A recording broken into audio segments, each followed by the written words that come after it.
मेरी तरफ से सभी को जय श्री श्याम, जय श्री श्याम, जय श्री श्याम। जय शिव शंकर भगवान की। आज मैं आपके सामने श्रावण मास का चौथा अध्याय लेकर आई हूँ।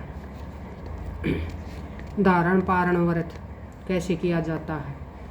भगवान शंकर ने ब्रह्मापुत्र से कहा, हे ऋषिवर, अब मैं तुम्हें धारण पारण व्रत के बारे में बताऊंगा। पूर्व प्रतिपदा तिथि को पुण्य वाचन करवाने के बाद मेरा व्रत धारण करना चाहिए। एक दिन धारण और दूसरे दिन पारण उसका पारण करना चाहिए। धारण में उपवास तथा पारण में भोजन विहित है। मास की समाप्ति पर उद्यापन करना चाहिए। श्रावण मास की समाप्ति पर कीर्तन पुण्याहा वचन कराकर आचार्य तथा दूसरे ब्राह्मणों का वरण करना चाहिए। शंकर पार्वती की सोने की प्रतिमा को घट के ऊपर स्थापित करना चाहिए। रात्रि में भक्ति पूर्वक शिव महापुराण का श्रवण कीर्तन आदि करके रात्रि जागरण करना चाहिए। प्रातःकाल हवन करना चाहिए। त्र्यंबकम यजामहे मंत्र से तिल और चावलों की आहुति देनी चाहिए।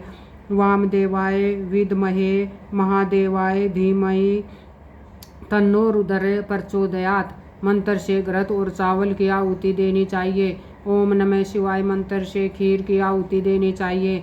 इसकी पूर्णाहुति देकर होम समाप्त करना चाहिए। ब्राह्मणों को भोजन कराना चाहिए और आचार्य का पूजन करना चाहिए। इस प्रकार व्रत को पूर्ण करने से ब्रह्महत्या आदि पापों से मनुष्य मुक्त हो जाता है। इसमें लेस मात्र भी संदेह नहीं है। हे सनत कुमार, अब तुम श्रावण मास में उपवास की विधि सुनो। श्रावण मास की प्रतिपदा तिथि को मनुष्यों एवं स्त्रियों को संयतात्मा एवं जितेंद्रिय होकर व्रत का संकल्प करना चाहिए। अमावस्या के दिन लोगों को वृषभ ध्वज भगवान महादेव का षोडशोपचार विधि से पूजन करना चाहिए। ब्राह्मणों को वस्त्र अलंकार देकर उनका पूजन करना चाहिए। उन्हें भोजन कराकर दक्षिणा देकर हाथ जोड़कर विदा करना चाहिए। इसी तरह मास उपवास का व्रत मुझे प्रीतिदायक है। 1,00,000 संख्या वाली रुद्रवती विधि से करना चाहिए। इस विधि को हे सनत कुमार ध्यान पूर्वक सुनो। यह संपूर्ण सिद्धियों की देने वाली है। साधारण रुई के 11 बत्तियां निर्मित करे। यह बत्तियां रुद्रवती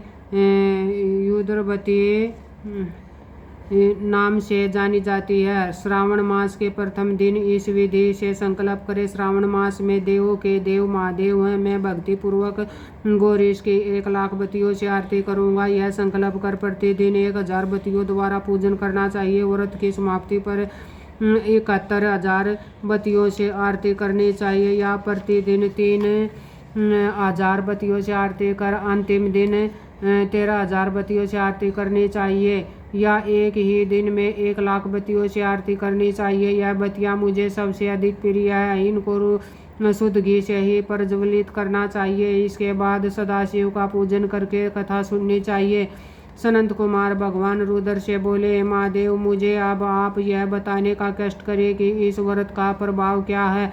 इस व्रत को किसने किया और इस व्रत के उद्यापन की विधि क्या है। ये सब बातें मुझसे विस्तार पूर्वक कहिए। भगवान शिव ब्रह्मापुत्र संत कुमार से बोले, तुमने जो मुझसे पूछा उसको मैं तुम्हें बताता हूँ।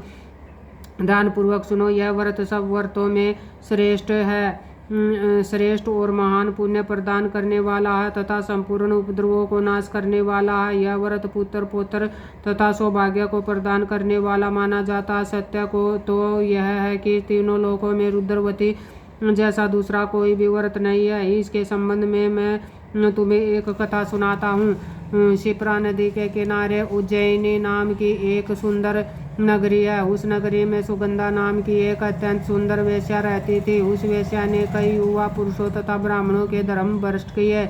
बार बार बहुत से राजाओं तथा राजकुमारों को बिगाड़ा। इस प्रकार उसने अनेकों व्यक्तियों को बुरी तरह से लूटा और लूटने के बाद धक्के देकर घर से बाहर निकाल दिया। अब वे सम्मानित नागरिक शर्म के मारे किसी को अपना मुंह तक न दिखा सकते थे। उस सुगंधा वेश्या के शरीर से निकली सुगंधी 1 कोस तक फैलती रहती थी। पृथ्वी पर उसके रूप लावण्य की ख्याति दूर दूर तक फैल गई। वह गायन विद्या में 6 राग तथा 36 रागनियों में निपुण थी। नृत्य में वह रंभा आदि देवांगनाओं को पीछे छोड़ चुकी थी। एक बार वह वेश्या शिप्रा नदी के तट पर गई। वहां उसने सब और ऋषियों को देखा। कुछ ब्राह्मण स्नान कर रहे थे तो कुछ भगवान शिव या भगवान विष्णु की अर्चना कर रहे थे। उसने वहां ऋषि वशिष्ठ को बैठे देखा। उनके दर्शन मात्र के प्रभाव से उस वेश्या की बुद्धि परिवर्तित हो गई। उसका मन वेश्या के जीवन तथा विषयों से हट गया। वह वेश्या महर्षि वशिष्ठ के चरणों में गिरकर अपने पाप को कर्मों के नाश का उपाय पूछने लगी। सुगंधा वेश्या ने कहा, प्रभु, मैंने अचानक आज तक बहुत पाप किए हैं। आप मुझे उन पापों से छुटकारा दिलाने का कोई उपाय बताइए। महर्षि वशिष्ठ उस वेश्या की बात सुनकर बोले, तुम मेरी बात ध्यानपूर्वक सुनो। तेरे पापों का नाश जिस पुण्य के करने से होगा वह सब उपाय तुम्हें मैं बताता हूँ। तू वाराणसी में जाकर रुद्रवती नामक व्रत को कर। यह व्रत महान पुण्य देने वाला तथा शिव शंकर की भक्ति में मन को लगाने वाला है। इस व्रत के करने से तुम्हारी सद्गति हो सकती है। महर्षि वशिष्ठ के वचन सुनकर वह सुगंधा नामक वेश्या अपना खजाना, नौकरों व मित्रों को लेकर वाराणसी में चली गई। उसने महर्षि वशिष्ठ द्वारा बताए व्रत को विधि विधान सहित किया, जिसके फलस्वरूप वह वेश्या पंचभौतिक शरीर को त्याग कर भगवान शंकर के शरीर से विलीन हो गई। जो भी स्त्री इस व्रत को जिस इच्छा को लेकर करती है उसे वह अवश्य प्राप्त होती है।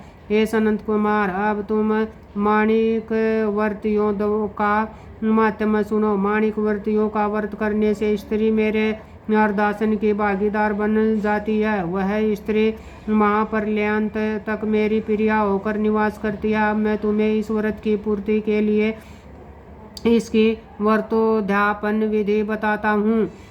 इस व्रत को करने वाली स्त्री पार्वती सहित शंकर की प्रतिमा स्थापित करे। शिव पार्वती की प्रतिमा स्वर्ण की बनी होनी चाहिए तथा वृषभ की प्रतिमा चांदी की बनी होनी चाहिए। यथाविधि पूजन करके रात्रि जागरण करे। प्रातःकाल नदी में जाकर स्नान करे।